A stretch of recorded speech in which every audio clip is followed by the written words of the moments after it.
진행해 주신다고. 네, 제가. 여기는 공인중개사가 다른 분으로 되어 있는데. 아, 네. 이분은? 아, 이분이요? 네. 자, 잠시만요. 안녕하세요, 도발입니다. 부산에서 영종도로 돌아온 지 한 달 반 만에 다시 부산으로 가게 되었습니다. 그래서 또다시 집을 알아봐야 하는데요. 요즘 같은 시기에는 부동산에서 이건 정말 안전한 매물입니다. 라고 해도 불안함이 느껴지는 게 현실입니다. 그래서 이번에 월세집을 구하는 과정에서 겪은 그 누구도 믿을 수 없는 그런 일들에 대해 이야기해보려 합니다. 더불어 꼭 짚고 넘어가야 할 부분과 팁들도 함께 말씀드려 보겠습니다. 그럼 바로 시작하겠습니다. 때는 아주 무더운 여름, 한 달만 빨리 결정됐더라면 이사가지 않아도 됐을 텐데 하는 지나간 일에 대해 아쉬움을 남기며 집을 찾아봅니다. 가장 첫 번째, 필수로 여겨야 하는 부분은 바로 전입신고가 가능한 곳입니다. 그런데 왜 마음에 드는 집들 대부분은 전입신고가 안 된다고 하는 걸까요? 뭐 여러 상황이 있겠지만 제가 구하는 오피스텔로 예를 들어 한 가지만 말씀드리면 임대인, 즉 집주인의 세금 문제가 있을 수 있습니다. 오피스텔의 경우 업무용과 주거용이 있는데 업무용으로 사용하는 대부분은 부가세 환급도 받으면서 주택수에도 포함되지 않아서인데요. 바꿔 말하면 다주택자가 되지 않기 위해서입니다. 만약 전입신고를 하게 되면 주거용으로 변경되는데요. 이 경우 주택수가 추가되어 다주택자가 되므로 금전적인 영향을 받게 됩니다. 업무용보다 주거용 수요자가 훨씬 많기 때문에 임대료를 조금 저렴하게 해주는 대신 전입신고를 하지 않는 걸로 특약을 걸어 계약하려고 하는 거죠. 때문에 업무용으로 등록 사무실인 척 해놓고 주거용 세입자를 받아 임대하려고 하는 편법이 빈번하게 발생합니다. 그래서 집도 괜찮고 임대료도 싼데 전입신고만 안 되는 집이 생겨나게 되는 겁니다. 하지만 임대료가 아무리 저렴하다 해도 전입신고가 안 된다면 대항력을 갖추지 못하므로 문제가 생길 경우 보증금이 보장되지 않습니다. 그러니까 전입신고가 안 된다면 그냥 걸으세요.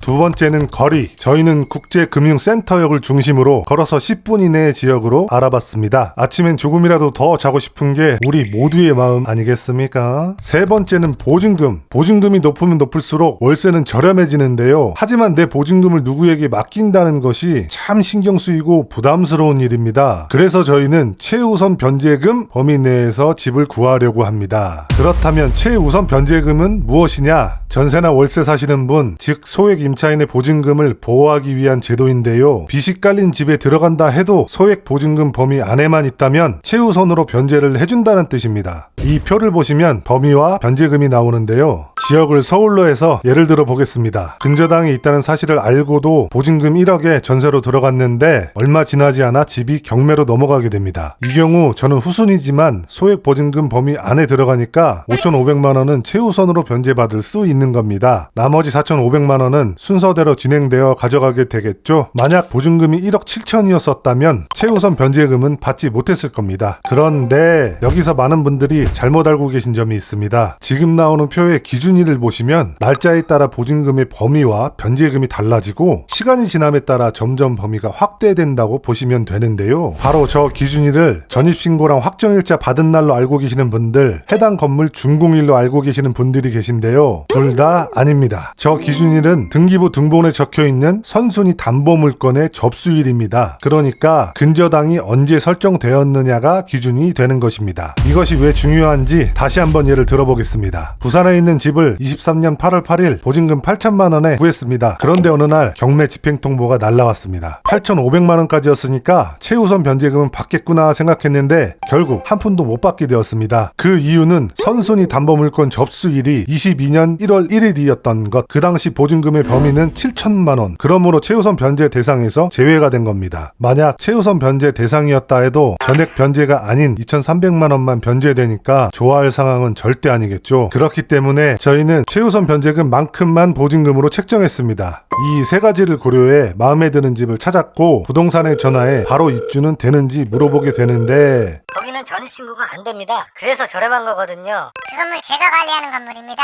전입신고 당연히 가능하고요. 다른 업소들도 볼 수 있습니다. 관리자에서 그런지 아주 시원한 대답에 바로 다음날 방문하게 됩니다. 때맞춰 부동산에 도착했는데 담당자가 없습니다. 약속 시간보다 20분 늦게 나타났는데 방금 일어난 얼굴에 모자를 눌러쓰고 나오시네요. 시작부터 굉장히 싸한 느낌이 강렬하게 다가왔습니다. 그 담당자는 매물에 대해 다시 물어보더니 그제서야 어딘가 전화해서 저희가 말한 그대로 전달합니다. 관리자라고 하지 않았나? 어디다 물어보는 거지? 근데 그걸 지금 와서 물어보는 거야? 어제 했던 말들은 뭐였던 거지?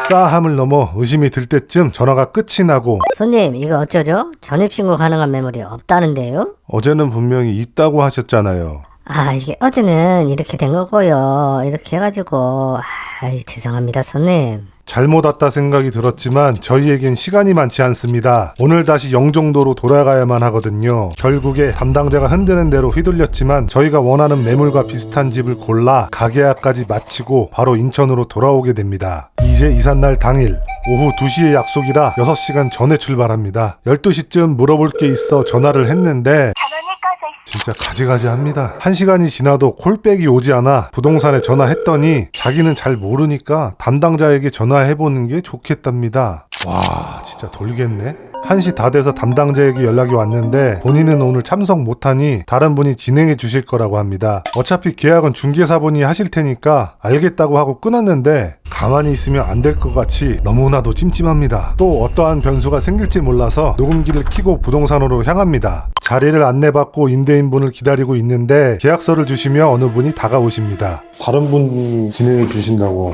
네, 제가. 여기는 공인중개사가 다른 분으로 되어 있는데. 아, 네. 이분은? 아, 이분이요? 네. 자, 잠시만요.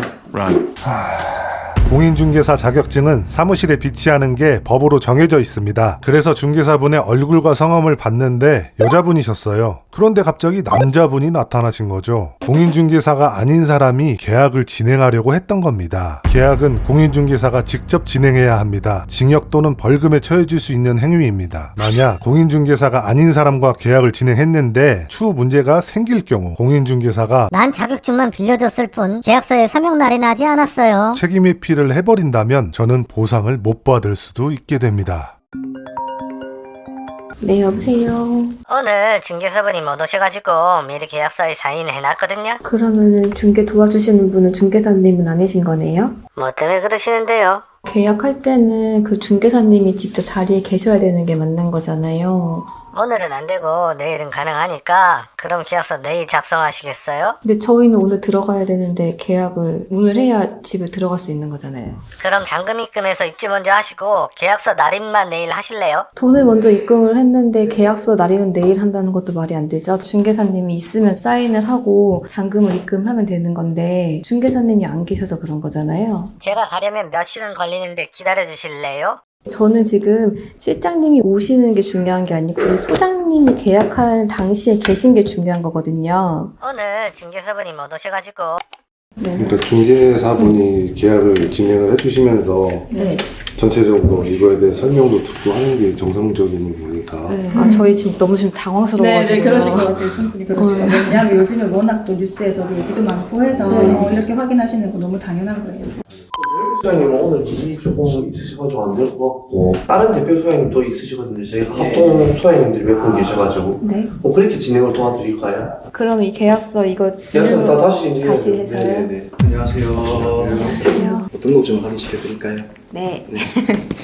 이렇게 해서 우여곡절 많은 계약이 성사됩니다. 좋은 부동산도 많겠지만 불법을 저지르는 업체도 덜어 있을 것입니다. 매물 있다 해놓고 막상 가면 다른 매물로 돌리기, 중개보조원이 중개하고 계약서까지 작성하기. 여러분은 이런 상황을 겪지 않으시길 바라겠습니다. 다음엔 또 다른 영상으로 찾아뵙겠습니다. 영상이 도움되셨다면 구독과 좋아요 부탁드리겠습니다. 지금까지 도발이었습니다. 아참, 아이폰은 통화 녹음이 안 돼서 제가 음성 대역한 겁니다. 오해 없으시길 바랄게요. 감사합니다.